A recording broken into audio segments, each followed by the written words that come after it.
তাবিজ ব্যবহার করে, অন্যায়ভাবে মানুষের টাকা মেরে খায়, মসজিদের টাকাও মেরে খায়,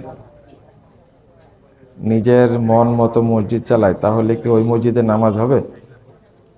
এটা হলো ব্যক্তির দোষ, এটা তো মসজিদের দোষ না। এ ধরনের মসজিদের কর্তৃপক্ষ যদি এরকম কাজে জড়িত হয়, দোষটা তাদের, মসজিদের না। এমনকি মসজিদে যদি কেউ হারাম টাকা দেয়, এই ভাই চাইলেন যে আমরা হালাল টাকা থেকে বা হালাল রুজি থেকে দান করি, এই কথাটা মনে আজকে বলেছেন, তাই না? আমরা তো হালাল টাকা চাই, এরপরে যদি কেউ হারাম দেয় মসজিদে, তাহলে দোষ কিন্তু মসজিদের না, কার? তাহলে ফতুয়া কিন্তু এটা না যে ওই মসজিদে নামাজ হবে না, ফতুয়া এটা না। ফতুয়া হলো ওই ব্যক্তি অবৈধ অর্থ মসজিদে দেওয়ার কারণে তার পাপ হয়েছে, নেকি তো দূরের কথা, ঠিক আছে? আর তাগুতের সংজ্ঞা দিয়েছেন আপনারা, যেটা মানে আমার বক্তব্যটা ছিল এরকম মনে হয়, তাই না? কিন্তু এখানে তাগুতের কথা একটাও আসেনি। আপনি যে উদাহরণ দিয়েছেন, তাগুত বলা হয় আল্লাহ এবং আল্লাহ রাসূলের আইন বাদ দিয়ে যে আইন প্রণয়ন করা হয় তাকে কি বলে? তাগুত বলে। আল্লাহর আইন বিরোধী যে কোনো নিয়ম আইনই কি? তাগুত।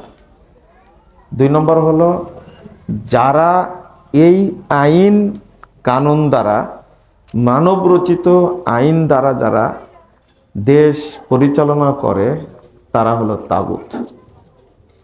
কথা বোঝা গেছে? তাগুত কাকে বলে আজকে পরিষ্কার হন। একটা হলো মানব রচিত আইন, যেটা আল্লাহ বিরোধী, আল্লাহর আইন বিরোধী যে কোনো মানব রচিত আইনকে কি বলে? তাগুত। আর এই আইন যারা পরিচালনা করে তারা কি? তাগুত। মনে থাকবে? তাহলে তো সংজ্ঞাটা খুব কঠিন হয়ে গেল, তাই না? আর এই তাগুতকে আল্লাহ বর্জন করতে বলেছেন, আর যতক্ষণ বর্জন না করবেন ততক্ষণ হেদায়েত পাবেন না। তাহলে আমরা মনে হয় হেদায়েতের মধ্যে এখন নাই, তাই না? বুঝেননি মনে হয় কথাটা? আমরা কি হেদায়েতের মধ্যে আছি? আমরা তো মানবরচিত আইনের প্রতি খুব শ্রদ্ধাশীল, তাই না? এই বাংলাদেশটা এখন চলছে আলহামদুলিল্লাহ, ভালো অবস্থায় চলছে। তো এই বর্তমান যে রাষ্ট্রের প্রকৃতি, অবস্থানটা, এটাই এলো ইসলামী রাষ্ট্রের একটা কি কাঠামো, বুঝছেন? একে আপনাকে ভোট দিয়ে নির্বাচন করেছেন কাউকে? না।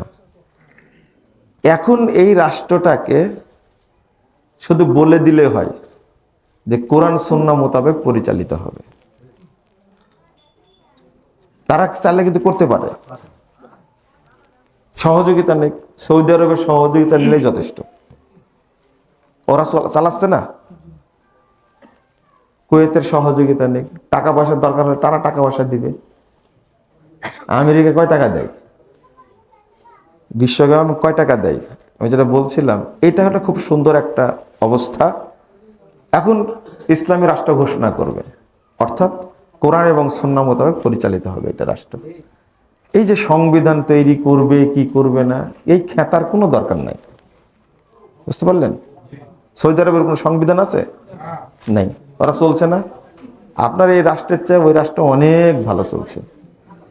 আর আপনাদের দেশে যে গণতন্ত্রের কথা বললেন, এ হলো খুনতন্ত্র, এটা ধর্ষণতন্ত্র, এটা গুমতন্ত্র, একটা সন্ত্রাসতন্ত্র, এটা মাদকতন্ত্র, গণতন্ত্র না এটা।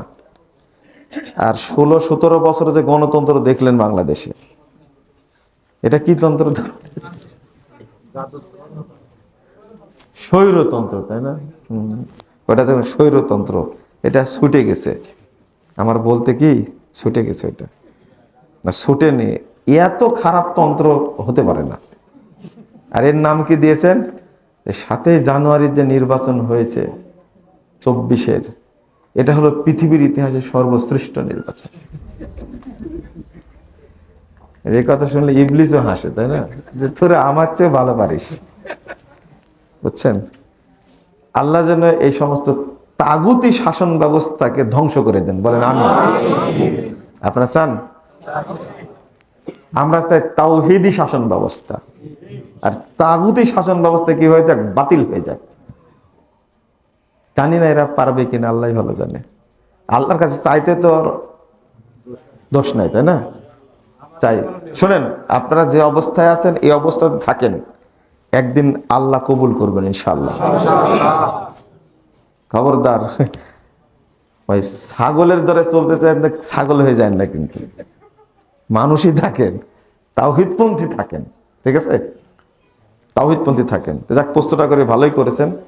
তাগুত চিনেন আজকে কি? না, আপনি বলেন তো, সুন্দর করে বলেন। আল্লাহ পাকের হুকুম আর নবীর দেখানো পথ ছাড়া ভিন্ন পথে পরিচালিত হওয়াই তাগুত। আমি এটা বলিনি, কেউ বুঝবে না, বলেন তো সুন্দর করে। আল্লাহর আইনের বিরুদ্ধে মানুষ রচিত সকল আইন তাগুত। আর আপনি অর্ধেক বলেন, এরা যা বাস্তবায়ন করে তারা তাগুত। হ্যাঁ, সুন্দর করে বলেন তো একজন। অর্ধেক সুন্দর বলেছেন আপনি, বলেন, সাহস নিয়ে বলেন, আমি কি ভুল ধরবো? বলেন। আল্লাহ এবং আল্লাহ রাসূলের আইন, আল্লাহর আইনের বিরুদ্ধে কোনো মানুষ বা মানুষেরা মানব রচিত বিধান বানিয়ে সেটাকে যদি পরিচালনা করার চেষ্টা করে মানবতার উপরে, সেটাই তার। আমি এত পেঁচাইনি, সুন্দর করে বলেন না কেউ, বলেন, আপনি বলেন। আল্লাহ এবং আল্লাহ রাসূলের আইন ব্যতীত মানব রচিত কোনো আইন সেটা পরিচালনা করা এবং তাকে সহযোগিতা করা, দুইটা হচ্ছে তাগুত। না, আপনি সুন্দর করে বলেন তো। আল্লাহর আইন বিরোধী সকল আইন যেটা মানুষ রচনা করে এবং সেটা দ্বারা মানুষকে পরিচালিত করে। হ্যাঁ, এটা সুন্দর হয়েছে। মানে কোরআন সুন্নাহ বিরোধী মানব রচিত আইন, এটা কি? তাগুত। কোরআন সুন্নাহ বিরোধী মানব রচিত আইন, এটা কি? আর এটা যারা পরিচালনা করে তারা তাগুত। মনে থাকবে?